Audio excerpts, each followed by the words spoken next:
Și în casă, un copilaș în leagăn. Și l-a luat arhanghelul și l-a aruncat în apă. Și a zis atunci Ieronim, ești arhanghelul lui Dumnezeu, nu mai înțeleg nimic. De aceasta am venit, ca să înțelegi că voi oamenii nu întotdeauna percepeți voia lui Dumnezeu. Acum să spun, aflăm cum arhanghelul Mihail purta de grijă și poartă de grijă multor oameni. Odată, nu prea de multă vreme, arhanghelul Mihail a coborât pe pământ. Din când în când vine așa câte un sol ceresc în lumea asta plină de ticăloșii. Coboară așa arhanghelul din împărăția nesfârșită a Domnului, ia înfățișarea unui vânător tânăr cu arc și cu torbă și numerește în chilia unui pusnic, într-o margine de codru bătrân. Bate la ușa de stejar și pusnicul întreabă din lăuntru, cine e acolo? Om bun, cere găzduire, răspunse arhanghelul Mihail. Îndată pusnicul a deschis și a poftit pe străin cu bunătate în chilioara-i săracă. I-a dat un scăunaș, l-a înviat la cina-i puțină și i-a spus vorbe prietenești. Apoi l-a întrebat într-un târziu, de unde vine și încotro se duce? Eu, bătrânule, vin de departe, a răspuns arhanghelul, nu mă cunoști. De multe ori m-am pogorât în visele tale. Eu sunt arhanghelul Mihail și m-a trimis Domnul ca să te cercetez. Iar pusnicul, cunoscând în clipa aceea pe oaspete, dintr-o dată a căzut în genunchi, s-a întins pe lespedele chiliei și a zis, ah, Sfinte Mihaile, nevrednic sunt înaintea ta, ridică-te, frate. Răspunse Sfântul întinzându-i mâna, și scolea lângă mine, știu că toată viața ta ai petrecut-o urmând învățăturile și pildele Preasfântului Izbăvitor, care a fost răstignit pe cruce. Știu că în viața ta nimănui n-ai spus o vorbă rea și nimănui nu i-ai făcut rău. Știu că ai alinat durerile sărmanilor și ai mângâiat pe orfani. Ai fost curat întotdeauna în cugetul tău și în inima ta și Dumnezeu va pune coroană de lumină în jurul frunții tale, dar trebuie să mai treci printr-o încercare și de aceea am venit eu la tine. Bătrânul răspunse cu smerenie, mare și nesfârșită este voința lui Dumnezeu și bunătatea Lui.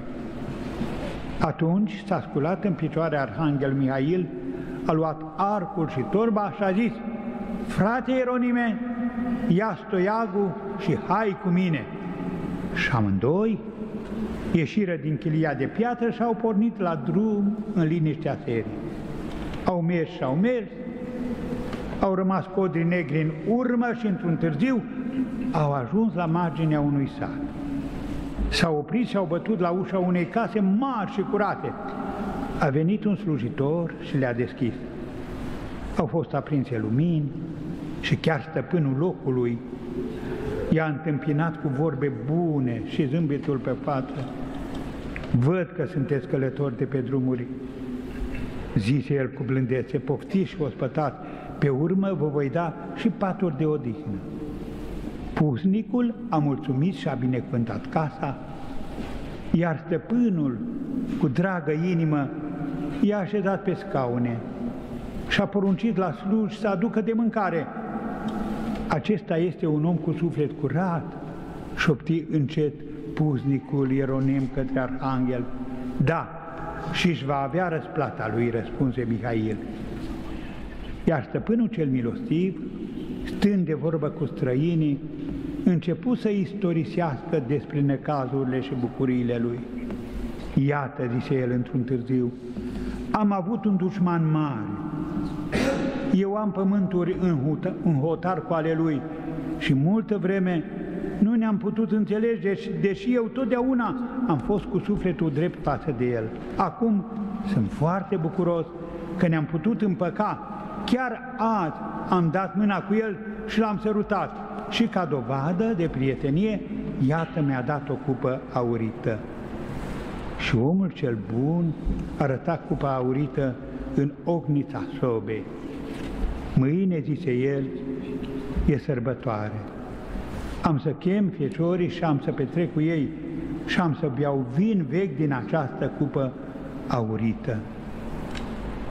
Iar apoi, Ieronim cu arhanghelul au plecat mai departe, au ajuns într-un sat la un om rău, care nu i-a primit cu bunătate. Mai mult, când a ieșit din curtea lui Ieronim, omul rău i-a luat de saga cu cupa cea aurită pe care o primise de la omul bun. Apoi s-au dus mai departe și au ajuns la un om sărac și tot bun, care i-a primit cu bunătate. Și când au plecat, arhanghelul a aprins trașina casei și casa ars. Nu mai înțelegea Ieronim nimic. Au mers mai departe și au ajuns la o casă frumoasă. Stăpânii erau la sapă, pe holdă, și în casă un copilaș în leagăn. Și l-a luat arhanghelul și l-a aruncat în apă. Și a zis atunci Ieronim, ești arhanghelul lui Dumnezeu, nu mai înțeleg nimic. De aceasta am venit, ca să înțelegi că voi, oamenii, nu întotdeauna percepeți voia lui Dumnezeu. Acum să spun, omul acela bun primise de la vecinul lui cupa aurită, dar care avea venin în ea. Așa că omul cel rău care ți-a furat de seaga, cu cupă cu tot, va bea din ea și va muri. Omul țărac la care i-a ars casa, când va desface dărâmăturile, va găsi sub ea o comoară de aur. Iar copilașul acesta ce a fost aruncat în apă, dacă ajungea mare, ajungea să fie un ucigaș și să-și omoare pe tatăl său și pe mama sa. Așa că voi, oamenii, nu întotdeauna percepeți care este voia lui Dumnezeu. Eu de asta am venit, ca să mai înveți un lucru, care este voia lui Dumnezeu cu voi, oamenii. Voia lui este întotdeauna bună și întotdeauna dreaptă.